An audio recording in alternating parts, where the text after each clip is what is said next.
नमः शिवाय, जय गणपति देवा। राधे राधे। उत्पन्ना एकादशी का हिंदू धर्म में विशेष महत्व है। यह वह पावन तिथि है जब देवी एकादशी का जन्म हुआ था, जिन्होंने भगवान विष्णु के शरीर से उत्पन्न होकर मूर नामक दैत्य का वध किया था। ऐसा कहा जाता है कि इस एकादशी का व्रत करने से व्यक्ति को पिछले और वर्तमान जन्मों से सभी पापों से मुक्ति मिलती है। इस साल उत्पन्ना एकादशी कब मनाई जाएगी, आइए जानते हैं। हिंदू पंचांग के अनुसार 15 नवंबर को देर रात 12:49 पर अगहन महीने के कृष्ण पक्ष की एकादशी तिथि शुरू होगी। वहीं इसका समापन अगले दिन 16 नवंबर को देर रात 2:37 पर होगा। हिंदू धर्म में उदय तिथि है, इसलिए 15 नवंबर को उत्पन्ना एकादशी मनाई जाएगी। वहीं इसका पालन 16 नवंबर को दोपहर 12:55 से लेकर दोपहर 3:08 के बीच में किया जाएगा। एकादशी से एक दिन पहले दशमी तिथि की रात में सात्विक भोजन और ब्रह्मचर्य का पालन करना चाहिए। ब्रह्म मुहूर्त में उठकर स्नान करें और साफ कपड़े धारण करें। भगवान विष्णु के समक्ष हाथ में जल, फूल और अक्षत लेकर व्रत का संकल्प लें। भगवान विष्णु की प्रतिमा स्थापित करें। उन्हें रोली, चंदन, अक्षत, पीले फूल, फल और तुलसी अर्पित करें और ओम नमो भगवते वासुदेवाय मंत्र का जाप भी करें। इसके बाद एकादशी की व्रत की कथा पढ़ें और अंत में भगवान विष्णु और माता लक्ष्मी की आरती करें। इस दिन केवल फलाहार ही करना चाहिए। इस दिन चावल का सेवन वर्जित माना गया है। अगर हो पाए तो रात के समय भगवान का भजन कीर्तन करें। अगले दिन यानी कि 16 नवंबर को द्वादशी तिथि पर शुभ मुहूर्त में ब्राह्मणों को भोजन कराएं या दान दें। इसके बाद व्रत का पारण करें। पारण हमेशा हरिवासर यानी कि द्वादशी तिथि को करना चाहिए। व्रत की तरफ ध्यान का धारण में कि द्वादशी तिथि को करना चाहिए, द्वादशी तिथि को करना चाहिए। देव उठनी एकादशी के साथ अब पुनः प्रथम एकादशी से शुरू होगा। प्रथम एकादशी मार्गशीर्ष मास कृष्ण पक्ष, जिसका नाम होता है उत्पन्ना एकादशी या उत्पत्ति एकादशी। बड़ी अद्भुत महिमा है इस एकादशी की, क्योंकि इस एकादशी के कारण ही एकादशी व्रत प्रचलित हुआ। यही वह दिन, यही वह एकादशी जब उत्पत्ति हुई एकादशी देवी की। कैसे उत्पत्ति हुई, किन कारणों से उत्पत्ति हुई और क्या वह कारण है जिसके कारण से भगवान विष्णु को एकादशी इतनी प्रिय है कि वह अपने सभी भक्तों की इच्छाएं पूरी करते हैं। जो कोई एकादशी का व्रत करता है उसकी सभी मनोकामनाएं पूरी करते हैं।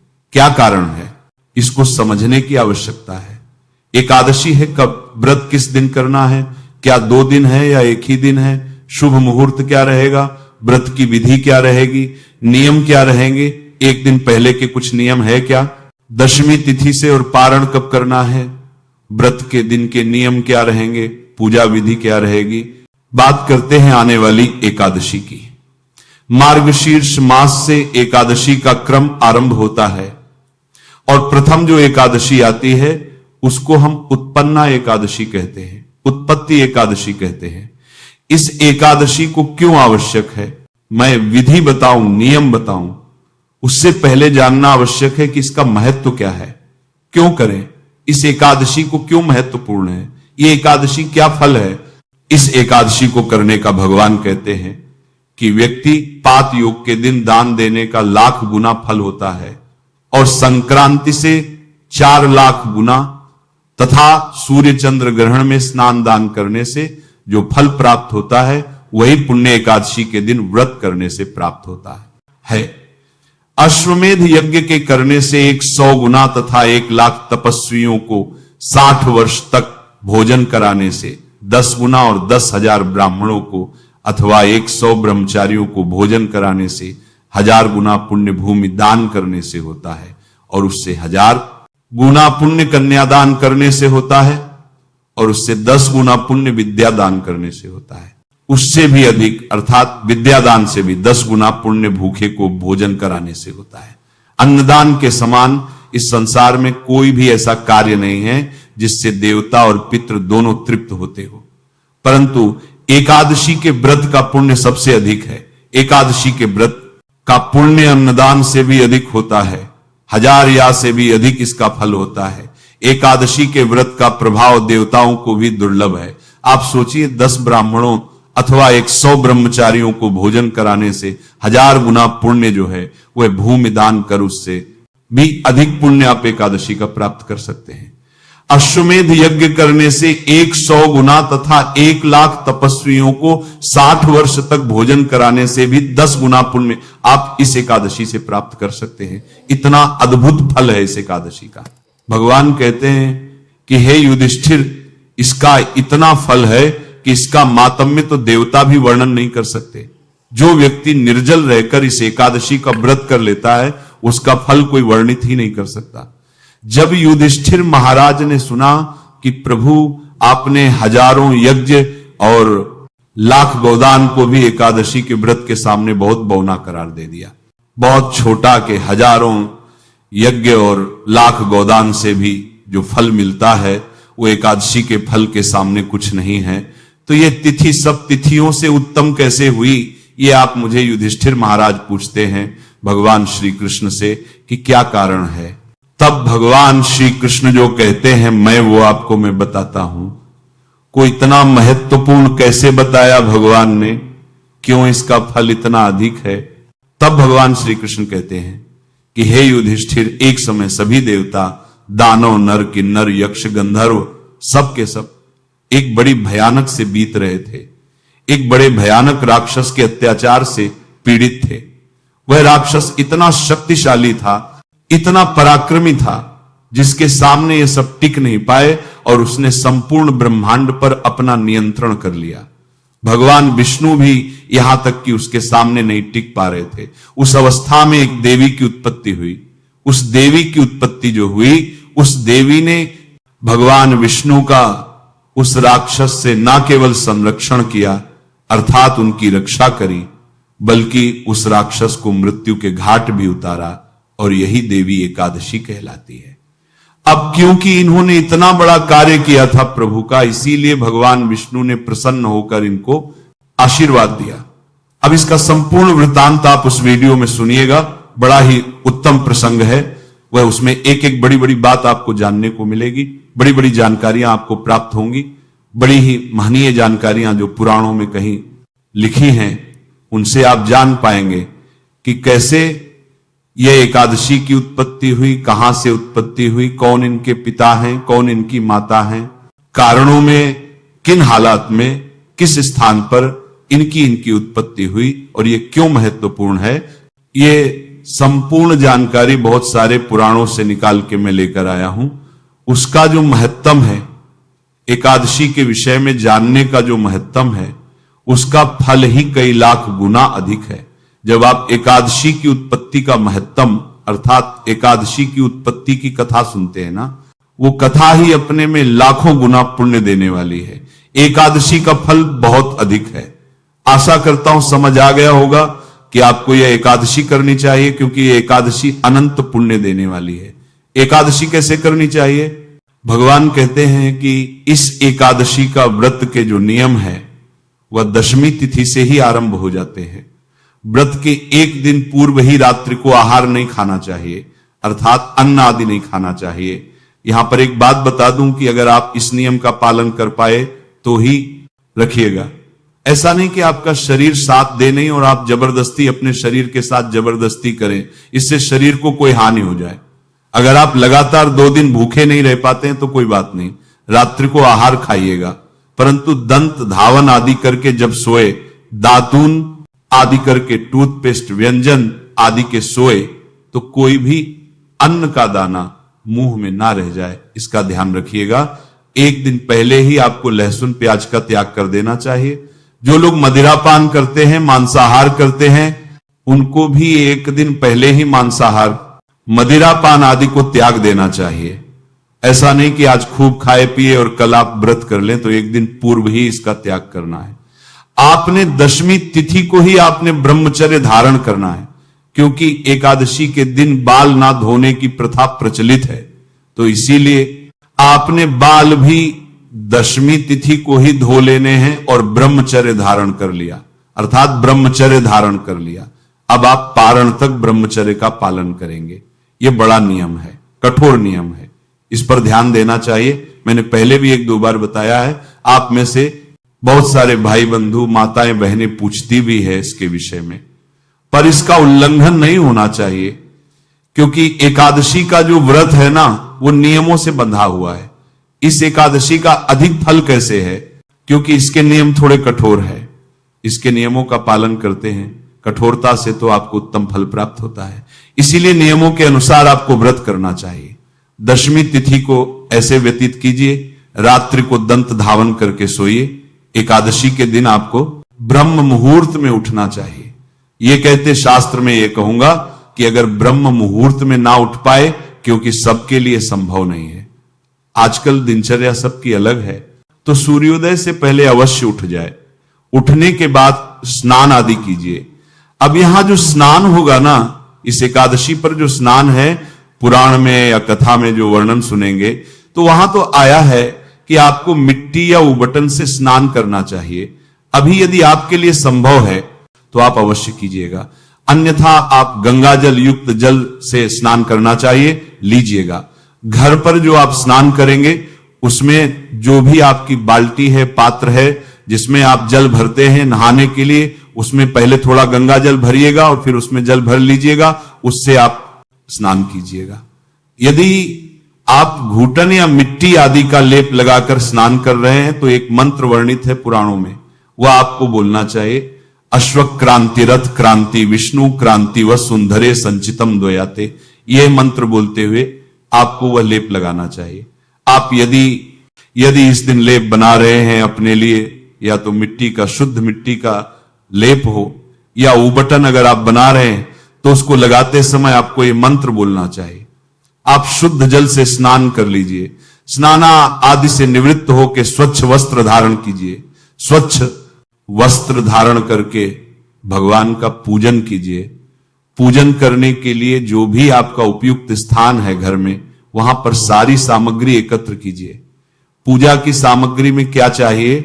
भगवान श्री हरि विष्णु का कोई चित्र या प्रतिमा आपके पास हो, उनको स्थापित करने के लिए चौकी दीजिए। उस पर बिछाने के लिए लाल या पीला वस्त्र लीजिए। रोली मोली पान सुपारी लौंग इलायची दूध द्वीप नैवेद्य पुष्प इत्र जनेऊ और एक तांबे का लोटा, इसके अतिरिक्त पंचामृत बनाने के लिए कच्चा दूध, दही, घी, शक्कर और गंगाजल, यह सामग्री है। इसको सबको एकत्र कीजिए। तांबे का जो लोटा है उसको मांझ लीजिए, उसमें पहले थोड़ा गंगा जल भरिए, फिर उसमें शुद्ध जल भरिए। आसान लगा के दिशा की ओर मुख करके बैठ जाइए, या पूर्व दिशा की ओर सबसे पहले जल के छींटे दीजिए। जो भी आपकी सामग्री है उसके ऊपर, और जो आपने स्थान चुना है जहां आपने पूजन करना है, वहां पर फूल के माध्यम से लोटे में जो जल भरा है, इसके जल के छींटे दीजिए। इस प्रकार से आपने जल छींटी देकर स्थान को शुद्ध किया है, सामग्री को शुद्ध पवित्र किया है। अब आप भगवान की स्थापना करेंगे। स्थापना करने के लिए चौकी को लगाइए। चौकी पर लाल जो वस्त्र आपके पास है उसको बिछाइए। उस पर भगवान की प्रतिमा या तस्वीर जो भी आपके पास है उसको स्थापित कीजिए। उनके सामने घी का दिया रखेंगे। अगर घी का दिया है तो सीधे हाथ की ओर, और तेल का दिया है तो उल्टे हाथ की ओर रखिए। उसके विपरीत दिशा में धूप रख दीजिएगा। धूप दीप स्थापित करके भगवान की स्थापना करके अपने सीधे हाथ पर जल लीजिए, हाथ धो लीजिए। हाथ धोने के बाद आप एक एक मंत्र, एक एक चम्मच जल अपने सीधे हाथ पर लेकर जल आचमनी करेंगे। जल लीजिए। ओम केशवाय नमः पी जाइए, जल लीजिए। ओम नारायणाय नमः पी जाइए, जल लीजिए। ओम माधवाय नमः पी जाइए, हाथ पर जल लीजिए। ओम हर्षिकेशाय नमः, हाथ धो लीजिए। हाथ धोकर अपने आप को तिलक कीजिए, मौली बांधिए। सामने रखे हुए दीपक को प्रज्वलित कीजिए, धूप को प्रज्वलित कीजिए। धूप दीप जला के अब आप व्रत करने का संकल्प करेंगे। संकल्प एक आवश्यक प्रक्रिया है, वह अवश्य करनी चाहिए। संकल्प करने के लिए आप अपने सीधे हाथ में जल लीजिए। एक का सिक्का कम से कम दक्षिणा के रूप में रखिए और पुष्प रखिए। 3 बार बोलिए, ओम श्री विष्णु, ओम श्री विष्णु, ओम श्री विष्णु। अपना नाम, अपना गोत्र, जिस स्थान पर बैठकर संकल्प कर रहे हैं वहां का मकान नंबर, क्षेत्र का नाम, शहर का नाम, कृष्ण पक्षी, शनिश्चर्य एकादशी, भगवान श्री विष्णु, उत्पन्ना एकादशी, व्रत श्री विष्णु, और वह संकल्प भगवान के चरणों में अर्पित कर दीजिए। संकल्प करके भगवान का उपचार से पूजन करते हैं। पूजन करने के लिए उनके सामने कोई कटोरी या पात्र रखा दीजिए जिसमें आप पूजा की सामग्री अर्पित करते जाएंगे, तो उससे वह सामग्री इधर उधर नहीं फैलेगी, पैरों में नहीं आएगी। विधि में मैं आपको सूक्ष्म रूप से बता रहा हूं, विस्तृत रूप से मैं आपके लिए समय आने पर इसका पूरा वीडियो विधि के साथ अपलोड करूंगा, मंत्रों के साथ, उसका आप लाभ लीजिए। भगवान विष्णु को सबसे पहले स्नान कराया जाता है। स्नान कराने के लिए जल अर्पित कीजिए या जल की छींटी दीजिए। स्नान करा के पंचामृत से स्नान कराया जाता है। पंचामृत से कैसे स्नान कराएंगे? भगवान को पंचामृत बना लीजिए। पंचामृत जो 5 चीज बताई है, पंचामृत बनाइए और उसको फूल पर लगाकर भगवान को अर्पित कीजिए।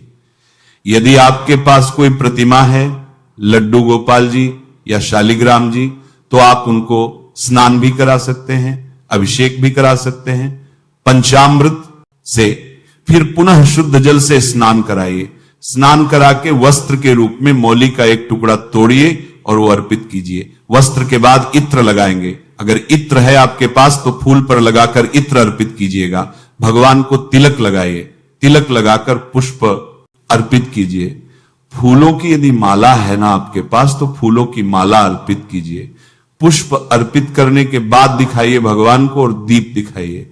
भगवान को धूप दीप दिखाकर नैवेद्य अर्पित कीजिए। नैवेद्य के रूप में आपके पास कोई फल है तो फल अर्पित कीजिए, मिठाई है तो मिठाई अर्पित कीजिए, और कुछ ना हो तो आप मिश्री लीजिएगा और मिश्री अर्पित कर दीजिएगा। नैवेद्य के बाद जलज्म करानी, 1 चम्मच जल लीजिएगा, भगवान को अर्पित कर दीजिएगा। अब आप तांबुल अर्पित करेंगे। तांबुल के रूप में पान का पत्ता लीजिए, उस पर 2 लौंग, 2 इलायची और 1 सुपारी रखिए और वह तांबुल के रूप में भगवान को अर्पित, भगवान को दक्षिणा अर्पित कीजिए और हाथ जोड़कर नमस्कार कीजिए। इस प्रकार से आप पूजन कीजिए। पूजन करने के बाद अब आप कथा सुनेंगे। कथा आपको हमारे चैनल पर सुनाई जाएगी, तो आप विधि मंत्रा, उन्होंने तंबुल, स्तर नंबर, बंदबारों से कथा सुनिए। कथा के साथ विष्णु शास्त्र नाम का श्रवण करते हैं तो बहुत कल्याणकारी है। आरती कीजिएगा। कपूर से आरती अगर आप करते हैं तो विशेष फलदायी कही गई है। मार्गशीर्ष मास में प्रतिदिन मैं कहता हूं कपूर से आरती करें भगवान की, अब बहुत अद्भुत फल है उसका। यानी मार्गशीर्ष मास महिमा में बताया भी है आपको। अगर आप सुन रहे हैं हमारे चैनल पर मार्गशीर्ष मास का, तो उसमें भी वर्णन आया है। और मातम में अवश्य सुनिए, जैसे कार्तिक मास महत्व में आपने सुना होगा, उससे अधिक फलदायी है। मार्गशीर्ष मास महत्व में मार्गशीर्ष का स्नान कार्तिक मास से ज्यादा फल देने वाला है। लोग नहीं जानते, क्योंकि भगवान नारायण कहते हैं कि यह गुप्त से भी अति गुप्त है। इस कारण से लोगों को इसकी जानकारी नहीं है। शास्त्रों से, पुराणों से मैं ढूंढ के लाया हूं। मार्गशीर्ष मास में स्नान कीजिए और मार्ग अत्यंत पुण्यदायी है, उसका लाभ लीजिए। तो आप आरती कीजिएगा, कपूर से आरती करके नियम अनुसार दिन को व्यतीत कीजिए। किसी से लड़ाई झगड़ा नहीं, मनमुटाव नहीं, बैरभाव नहीं रखना। शांतचित होकर दिन को व्यतीत कीजिए। सायंकाल को कीर्तन की महिमा है, कीर्तन कीजिएगा। रात्रिकाल को जागरण की महिमा है, जागरण कीजिएगा। अगर संभव हो तो 1:00 बजे तक कम से कम कीजिएगा और अगले दिन पारण के लिए सूर्योदय से पहले उठ जाइए। इस प्रकार से आपको इस एकादशी के व्रत को आगे बढ़ाना है। अब बात करें कि व्रत आपने करना कब है।